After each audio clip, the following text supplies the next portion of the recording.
Bismillah, alhamdulillah, vassalatu vassalamu ala rasulillah. Salafiylar kim degan savol beribdilar. Salafiylar bu yangi chiqqan istilohlardan. Ma'no qadim, istiloh yangi. Ya'ni salafiylik ma'nosi qadimdan ulamolar buni ishlatib kelishgan. Masalan, Ibn Hajar rahimahulloh kitoblarida Fathul Borida ko'p tariqatus salaf deb zikr qiladi. Imom Navaviy tariqatus salaf, salaflar yo'li deb zikr qiladi. Bu qadimdan bor ahli sunnat val jamoa ulamolarida. Salaflar deganda asli salaf o'tmish degani. Bu bizning o'tmishimizdagi zotlarga ergashuvchilar deyiladi. Salaflar shu aslida. Ularki Rasululloh, sahobalar, tobiinlar, tabi'a tobiinlar. Mana bu 3 asr. Rasululloh bu 3 asrda xayrul quruni qarni thummalladin yalunahum thummalladin yalunahum. Zamonlarning yaxshisi mening zamonim, keyin undan keladiganlar, keyin undan keyin keladiganlar deb zikr qilganlar. Salaflar biz mana shu zamondagi sahoba va tobiinlar, tabi'a tobiinlarga ergashuvchilarmiz degan toifa. Lekin hamma toifa singari bu toifa ham shu da'vo bilan, shu nom bilan ma'no mohiyatni yo'qotib, mutlaqo salafiylar e'tiqodlaridan chiqib ketgan toifalarga o'xshab qoldi hozirgi kunda. Shuning uchun bu istilohlarda hammasi asli bekor. Men paloniyman degan gaplar. Hech sahobalar o'zlarini bir paloniymiz degan nomni qo'ya olmas edilar. Biz musulmonmiz, ahli sunnat val jamoa yo'lidagi.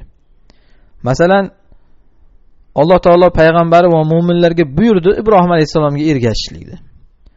Thumma awhayna ilayka an ittabi' millata Ibrohima hanifa. Biz sizga vahiy qildik, millati Ibrohimga hanif dinga ergashing deb. Endi Alloh buyurdi mana. Mu'minlarga ham xuddi shunday buyurdi. Qad kanat lakum uswatun hasanatun fi Ibrohima valladina ma'a. Alloh taolo oyatda aytgandek, sizlarga ham o'rnak bor Ibrohim va kishiga birga iymon keltirgan kishilarda dedi.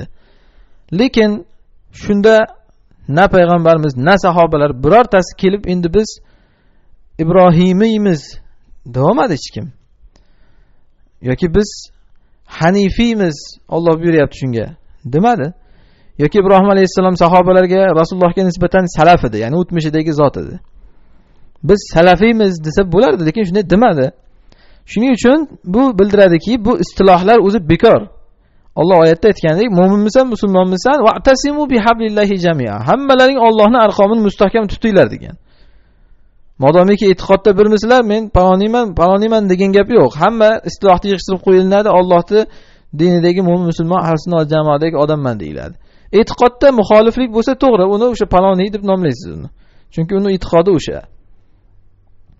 Shuning uchun kim agar hozir ahli sunnat val jamoa yo'lidaman desa, hech bir salafiylik degan yo'ldaman deyishligiga hojati yo'q.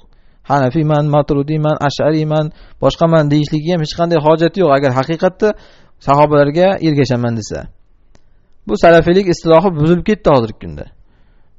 Salafiymizni o'zini murjialar da'vo qilyapti, salafiymizni o'zini havorijlar ham da'vo qilyapti. Ana shuning uchun bu istilohlarni tashlash kerak.